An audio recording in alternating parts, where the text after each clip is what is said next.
Hello guys, welcome back on civil service point channel. So guys, आज 29 जुलाई 2021 है। आज हमारा करंट अफेयर में टोटल 5 टॉपिक हैं। इस पे हम बहुत ही समराइज डिस्कशन करेंगे। और गाइस, जितने भी टॉपिक मैं डिस्कस करता हूँ उसका मैं शॉर्ट्स वीडियो चैनल पे डाल देता हूँ, तो आप वहाँ से भी टॉपिक को देख करके अपने अकॉर्डिंग उसको रीड कर सकते हैं। अगर आपको वीडियो अच्छा लगता है तो आप यहाँ पे भी देख सकते हैं। स्टार्ट करते हैं। पहला टॉपिक हमारा है तेलंगाना दलित बंधु योजना। ओके, क्या है, इसकी आलोचना क्यों हो रही है?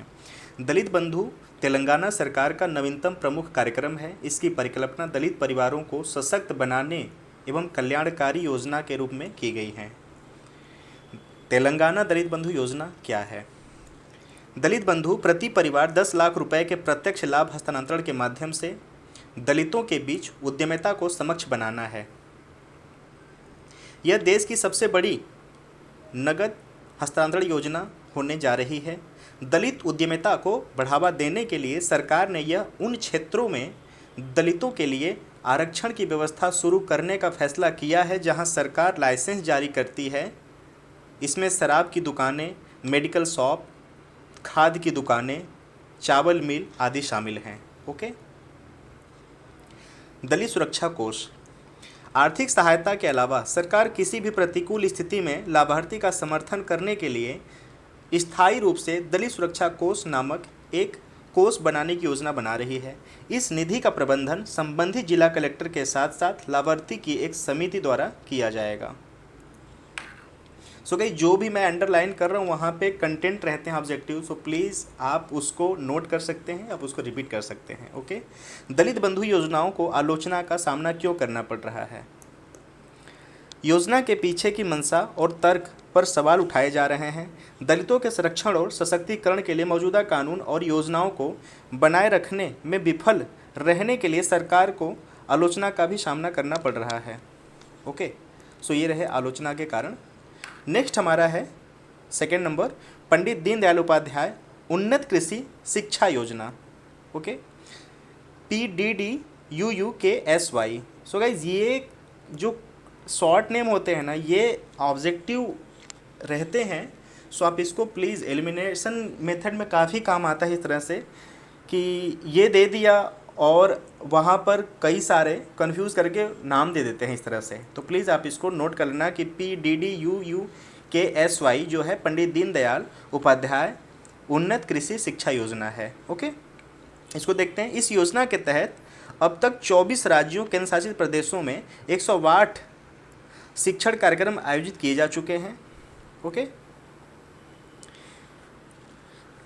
पंडित दीनदयाल उपाध्याय उन्नत कृषि शिक्षा योजना जो PDDUKSY है, यह योजना 2016 में जैविक खेती,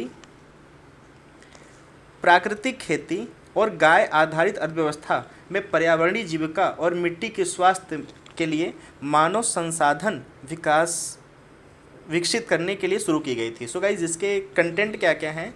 जैविक खेती, प्राकृतिक खेती, गाय आधारित अर्थव्यवस्था, ओके, पर्यावरण जीविका और मिट्टी के स्वास्थ्य के लिए मानव संसाधन विकसित करने के लिए, यानी ह्यूमन एम्पावरमेंट को, ह्यूमन रिसोर्स को डेवलप करने के लिए योजना चालू की गई है। इसका टारगेट क्या है?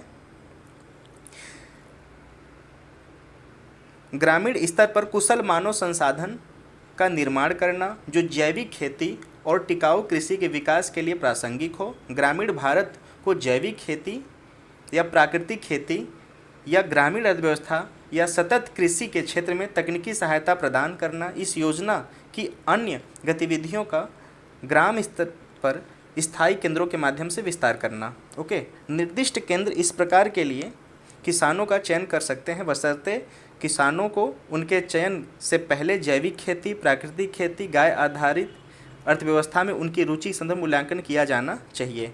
उन किसानों को प्राथमिकता दी जानी चाहिए जो वर्तमान में जैविक खेती, प्राकृतिक खेती, गाय आधारित अर्थव्यवस्था का अभ्यास कर रहे हैं। ओके, सभी समुदायों के किसानों को उचित प्रतिनिधित्व दिया जाना चाहिए। चयन में कोई लिंग भेदभाव शामिल नहीं है, यानी इसमें सामुदायिक आरक्षण की कोई बातें नहीं है। जेनेटिक आचरण कोई बातें नहीं है, इसमें प्रायिकता उनको ज़्यादा दी जाएंगी जो पहले से इसमें इंटरेस्टेड हैं या इच्छुक हैं इस योजना के अंतर्गत। ओके गाइस, यहाँ पर एक आता है हमारा ज़ीरो फार्मिंग, ठीक है, सो इसको भी देख लेना आप। ओके, ये ऑर्गेनिक खेती से जुड़ा हुआ ही है ज़ीरो फार्मिंग। ओके, गाय आधारित व्यवस्था का महत्व क्या है? भारत की परंपराएं और प्रथाएं कम से कम उनमें से कुछ आधुनिक राज्य की शुरुआत में जो सोचा गया था उनमें कहीं अधिक मूल्य रखती हैं, और ऐसा ही मानो कि जिस तरह से राष्ट्र ने हमेशा अपनी गायों के व्यवहार किया है। यह पालतू पशु प्राचीन काल से ही ग्रामीण भारत का अभिन्न अंग रहा है। ओके, कृषि के संबंध में भारतीय गाय की नस्लों में आनुवंशिक क्षमता होती है जो बेहतर गुणवत्ता वाले दूध का उत्पादन करती है। इस प्रकार उत्पादित दूध में CLA यानी संयुग्मित लिनोलिक एसिड का उच्च स्तर होता है जो कैंसर रोधी होता है। सो गाइस, इसका मैं यहाँ पे नोट कर दे रहा हूँ।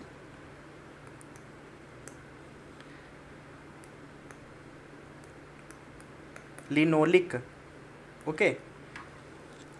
एसिड, ये ऐसा तत्व पाया जाता है दूध में जो कि कैंसर रोधी होता है। क्लियर?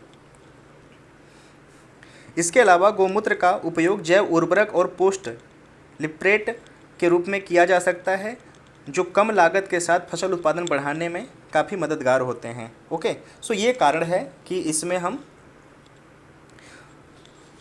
गायों को भी सम्मिलित कर लिए हैं। ओके, नेक्स्ट हमारा है खाद्य प्रणाली शिखर सम्मेलन, 3rd number.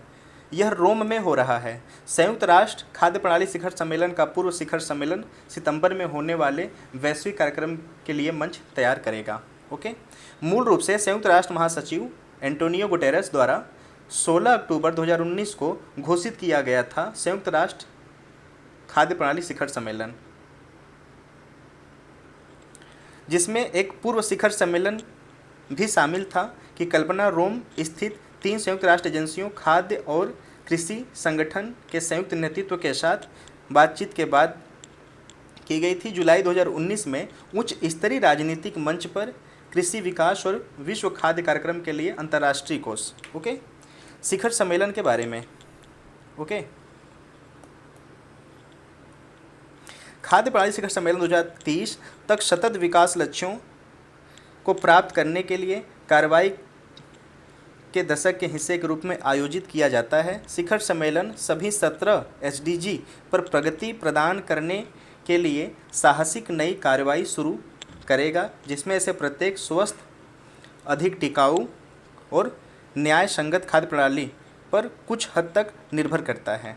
Okay, 5 actions tracks द्वारा निर्देशित शिखर सम्मेलन विज्ञान, व्यापार, नीति, स्वास्थ्य सेवा, शिक्षा जगत में प्रमुख खिलाड़ियों के साथ साथ किसानों को भी एक साथ लाएगा। ओके, खाद्य प्रणाली क्यों अवधि?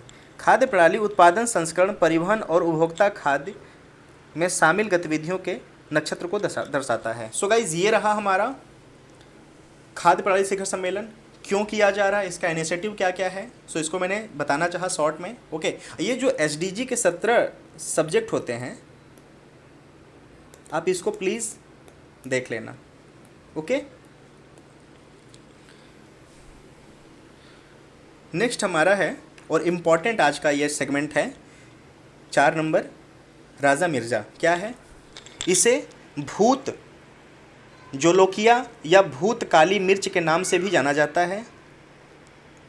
यह नागालैंड की एक प्रसिद्ध मिर्च है।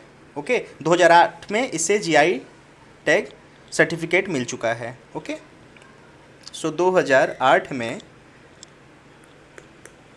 राजा मिर्चा को GI टैग मिल चुका है। ओके, इसे लंबे समय से दुनिया का सबसे गर्म मिर्च के रूप में माना जाता है, जो लगातार स्कोविल हीट यूनिट्स SHU के आधार पर दुनिया की सबसे गर्म मिर्च की सूची में शीर्ष 5 रैंकिंग में रैंक करती है। Okay, clear? गर्म मिर्ची के रैंकिंग में इसका विश्व में 5वां स्थान है। ओके, नेक्स्ट टॉपिक हमारा लास्ट टॉपिक है इंद्र 2021। क्या है ये? यह एक भारत रूस संयुक्त सैन्य अभ्यास है। ओके। अभ्यास का 12वां संस्करण रूस के वोल्गोग्राड में आयोजित किया जाएगा।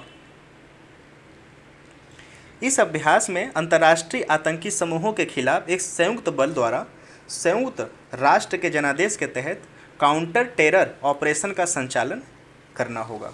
सो गाइज, ये रहे हमारे आज के 5 करंट अफेयर सेगमेंट। अगर आपको वीडियो अच्छा लगता है तो प्लीज़ इसको देखिए, इसका नोट्स बनाइए। अदरवाइज़ इस कंटेंट से रिलेटेड आप कहीं भी वीडियो देखते हैं तो प्लीज़ नोट्स को बनाते रहिए ताकि एग्ज़ाम टाइम में वो आपके लिए हेल्पफुल हो। Thank you so much for watching.